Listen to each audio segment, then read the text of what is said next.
director of the Richard W. Bock Sculpture Museum. That's where we are right at this moment. It's located in the oldest building house associated with Greenville University, Elmira College for Women. We did a replication project a few years ago so that we could house the collection. The house was getting a little bit deteriorated. So what we have here is the Richard W. Bock Sculpture Collection. He was a sculptor at the end of the 1800s. He will work into the 1900s. His claim to fame will be his association with the famous American architect Frank Lloyd Wright. They will work together on, Frank Lloyd Wright will have a commission, and then he will commission Bock to do sculptures and ornamentations. So that's what you'll find in our museum here in Greenville, these wonderful works done by Richard Bock.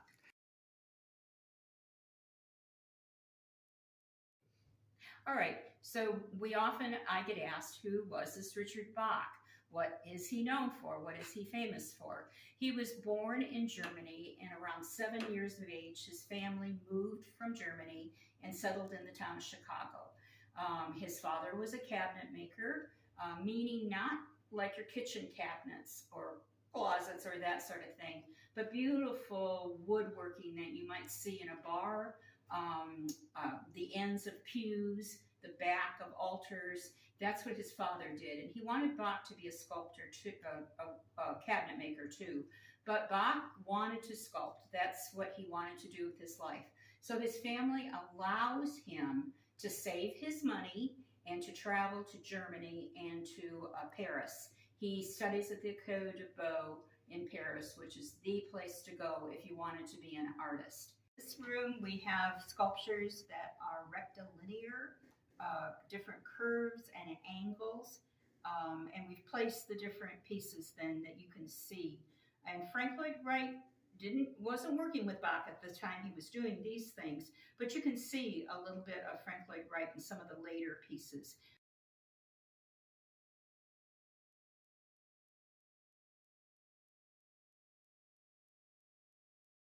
Again, Richard Bock's claim to fame is working with the famous American architect Frank Lloyd Wright. Frank Lloyd Wright would get the commission for a building, for a home, and then he would commission Bock to the sculpture and the ornamentation for the homes. In the museum, we actually have a room that's devoted to that relationship. We call it the Frank Lloyd Wright room. The urn was commissioned by a gentleman whose parents passed away. He commissioned Bock to make this lovely urn, which shows the stages of a man's life, and then religious leaders are in the medallion. And he also built a chapel for his parents to remember them. And Bock did the decoration for that. I want to explain too, to catch this, anything made by the artist's hands is an original. So what you see here is made out of plaster. It's from a mold, so you could put castings into the mold. And then at the cemetery outside the chapel, it's bronze. So Bock painted this to look like bronze. It's actually plaster. Currently, we are standing in the Frank Lloyd Wright room. Again, it's Bock's working with Frank Lloyd Wright that gives him the little bit of notoriety that he has.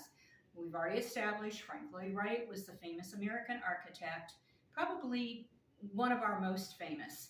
And then he will commission Bock to sculptures and decorations for his homes and for his buildings. The very first building commission that Frank Lloyd Wright got was from Louis Sullivan, and it was for the Larkin Soap Company. That's his first building commission. And he then commissions Bock to do the decoration and the ornamentation. Over on this side, we have a famous sumac window designed by Frank Lloyd Wright for the Dana Thomas house. It was extra, left over. We're not exactly sure why it was left over. Frank Lloyd Wright did like to have extras in case of breakage, or he changed his mind and wanted another window added. And so that was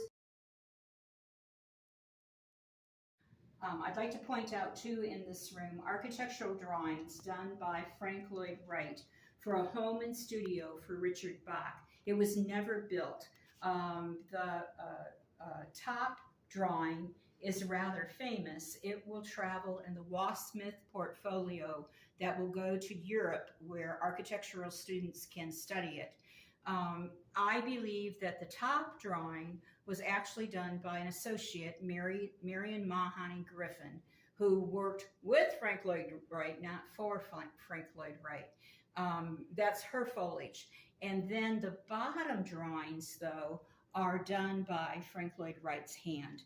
I'm well acquainted with his work, and so I can say quite faithfully that those were done by Frank Lloyd Wright. They're rare architectural drawings that we have here in the museum.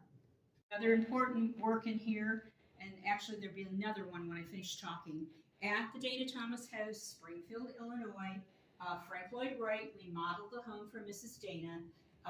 You're looking at the Moon Children fountain that Bock did for Frank Lloyd Wright. It's a working fountain that you can go to, made out of terracotta. Ours is plaster. And then he also did the flower in the craneed wall. A beautiful, beautiful statue that as you enter the Dana Thomas House, she greets you.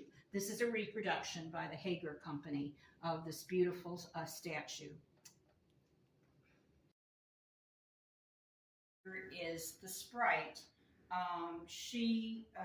The head was made by Bock, of course, but then in our foundry here at Greenville University, we made reproductions. Now we've got reproductions. We made 12 of them, and this is one, the only bronze that's left. They did it for a fundraiser. The increment for that one now is $20,000, and I'll sell it. I'll be happy to sell it to anybody that would like it.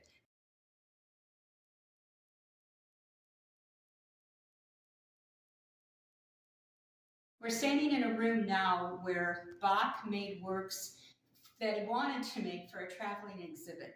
He tells us in his autobiography that he didn't feel it was ever going to materialize, which it didn't, and he was worried that the works would end up in storage, so he was going to destroy all the works that we've seen so far. But he didn't, of course, and it sort of gives me goosebumps to know that Greenville University, we're the caretakers of this wonderful collection.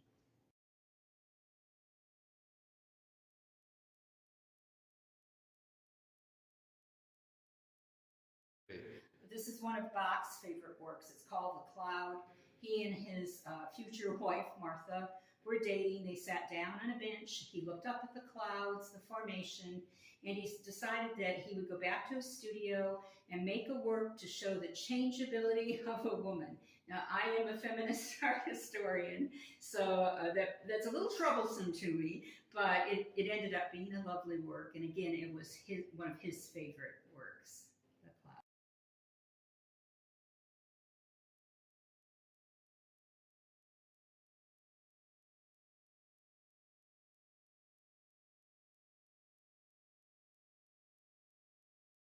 Is a work that Bock is relatively famous for, and I point out the photographs that are on the wall here in the hallway.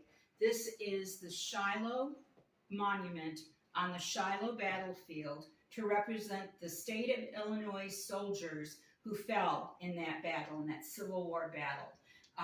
It's an interesting story. Bock hears through the state of Illinois that they want a monument made. So he decides to enter the competition. He wakes up the postmaster and asks him to postmark his entry because he had to get it in before midnight. And he wins that competition. So if you're ever at the Shiloh battlefield, Shiloh, Tennessee, to see the monuments from that Civil War battle, look up Illinois, and it's done by Richard Bock.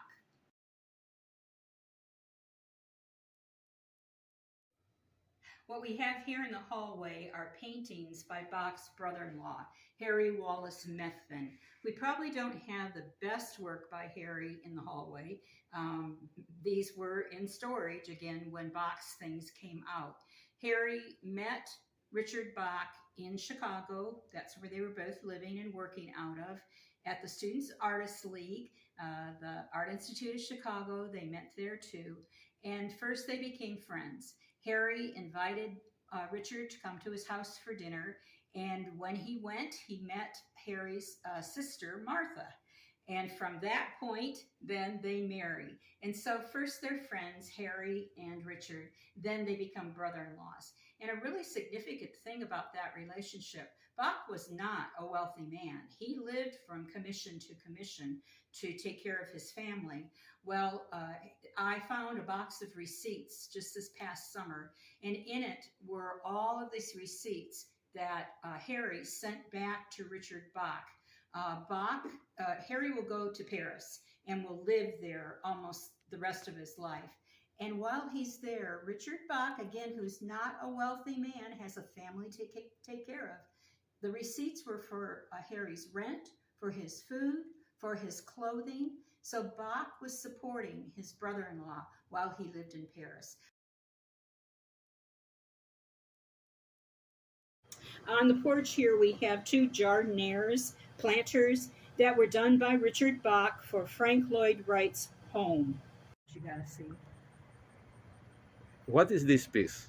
It's called Spring, and it was a garden piece for the Martin House in Buffalo, New York.